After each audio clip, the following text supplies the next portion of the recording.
स्वागत है आप सभी का हमारे यूट्यूब चैनल पर।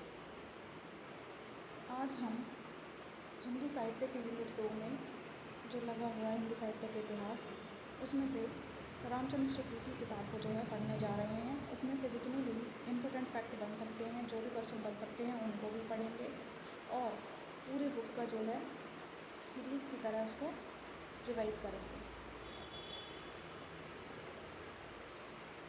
जो भी एस्पिरेंट यूजीसी नेट हिंदी की तैयारी कर रहे हैं वो इस सीरीज़ को ज़रूर कंप्लीट करें। यूनिट 7 की सीरीज़ और यूनिट 2 की सीरीज़ जो है चल रही है। तो हिंदी साहित्य का इतिहास आचार्य रामचंद्र शुक्ल की पुस्तक से। आदिकाल के 4 प्रकरण हैं। शुक्ल के अनुसार पूर्व मध्यकाल, भक्तिकाल को ही पूर्व मध्यकाल कहा गया है। इसमें 6 प्रकरण हैं।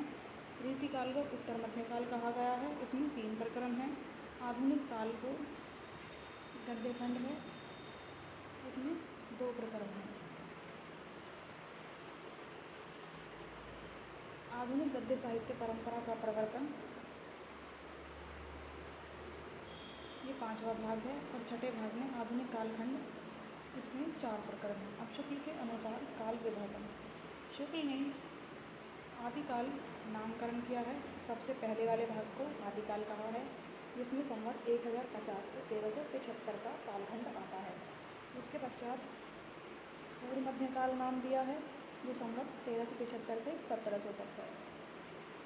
रीतिकाल को उत्तर मध्यकाल दिया है, जो 1700 से लेकर 1900 तक है। पूर्व मध्यकाल भक्तिकाल को नाम दिया है शुक्ल ने। और आधुनिक काल संवत 1900 से लेकर 1984 है। प्रथम संस्करण का वक्तव्य।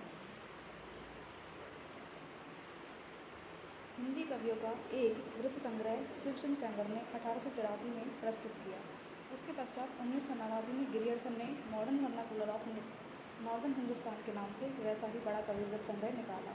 मतलब सबसे पहले शिवसिंह सेंगर ने जो है कवि वृत्त संग्रह दिया 1883 में, और उसके पश्चात गिरियर्सन ने modern vernacular literature of northern Hindustan के नाम से वैसा ही बड़ा कवि वृत्त संग्रह निकाला। कवि वृत्त संग्रह का मतलब है कवियों का परिचय, जिसमें कवियों का परिचय पूरा दिया हुआ है। काशी की नागरी प्रचारणी सभा का ध्यान इस ओर गया कि सहस्रों हिंदी की पुस्तकें देश के अनेक भागों में, राज पुस्तकालयों में तथा लोगों के घरों में अज्ञात पड़ी हुई हैं। मतलब नागरी प्रचारणी सभा ने सबसे पहले जो है प्रकाशित करने का जिम्मा अपने ऊपर लिया।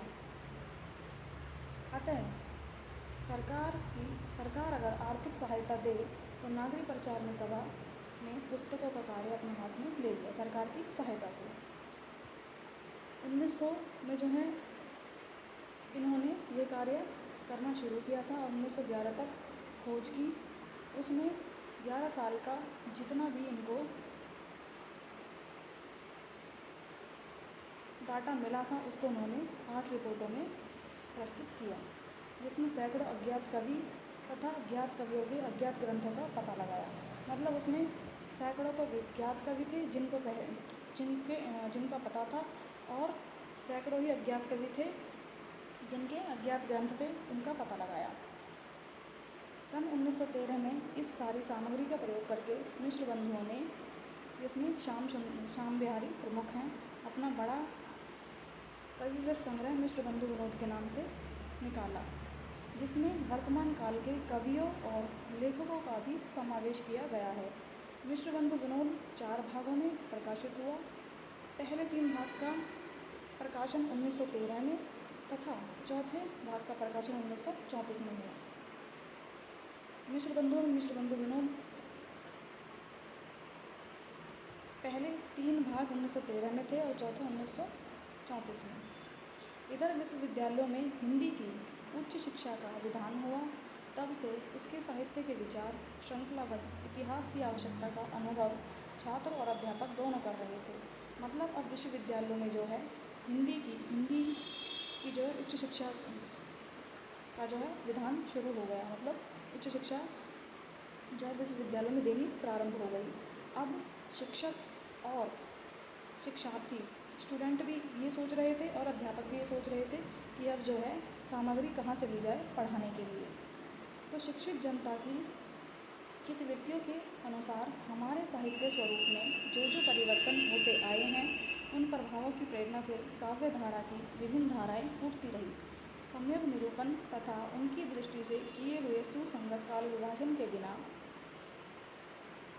साहित्य के इतिहास का सच्चा अध्ययन कठिन दिखाई पड़ता था। मतलब पुरानी सामग्री का अध्ययन किए बिना हम जो है उस सारी चीज़ों को संगठित नहीं कर सकते थे। 700-800 वर्षों की संचित ग्रंथ राशि सामने लगी हुई थी। ये शुक्ल जी कह रहे हैं कि 7-8 साल की जो है ज्ञान राशि मेरे सामने लगी हुई थी, ग्रंथ राशि, और पर ऐसा निर्दिष्ट सारणियों की उद्भावना नहीं हुई थी जिसके अनुसार सुगमता से इस प्रभुत सामग्री का वर्गीकरण होता।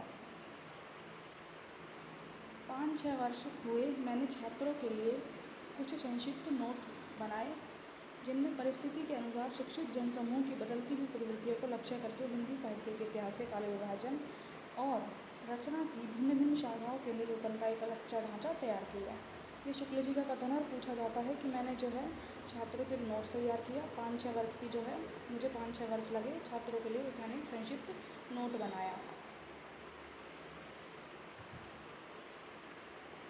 हिंदी शब्द सागर समाप्त हो जाने पर उसकी भूमिका के रूप में भाषा और साहित्य का विकास देना भी स्थिर गया। अतः एक नियत समय के भीतर ही यह इतिहास लिखकर पूरा करना पड़ा। मतलब उनको जितना वक्त चाहिए था उतना उनको नहीं मिला और उन्होंने एक छोटे से कालखंड में ही इसको जो है लिखकर पूरा कर दिया अपने ग्रंथ को। हिंदी साहित्य का इतिहास लिखने के लिए मैं जितनी सामग्री जरूरी समझता था उतनी उस अवधि के भीतर पूरी न हो सकी। जहाँ तक हो सका उत्पादन रखकर कार्य पूरा किया। इस पुस्तक में जिस पद्धति का अनुसरण किया गया है उसका थोड़े में उल्लेख कर देना आवश्यक है। पहले काल विभाजन को ही लीजिए। जिस काल विभाजन के भीतर जिस ढंग की रचनाओं की प्रचुरता दिखाई पड़ती है वह एक अलग काल माना गया और उसका नामकरण उन्हीं रचनाओं के स्वरूप के अनुसार किया गया।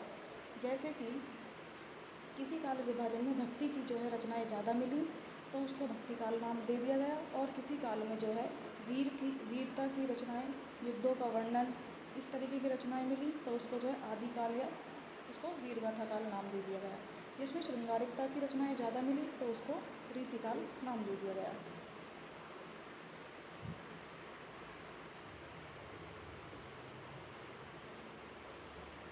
उदाहरण के रूप में जिस काल में वीरता, युद्ध, श्रृंगार, भक्ति जिसकी प्रधानता रही वही नाम उस काल का नाम कर दिया गया। जिस ढंग की प्रचुरता है वही ढंग का काल माना जाएगा और दूसरे ढंग की अप्रसिद्धि और साधारण कोटि की बहुत सी पुस्तकें भी इधर उधर कोने में पड़ी मिल जाया करें।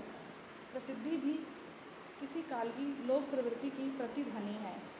सारांश यह है कि इन दोनों बातों की ओर ध्यान रखकर काल विभाजन का नामकरण किया गया।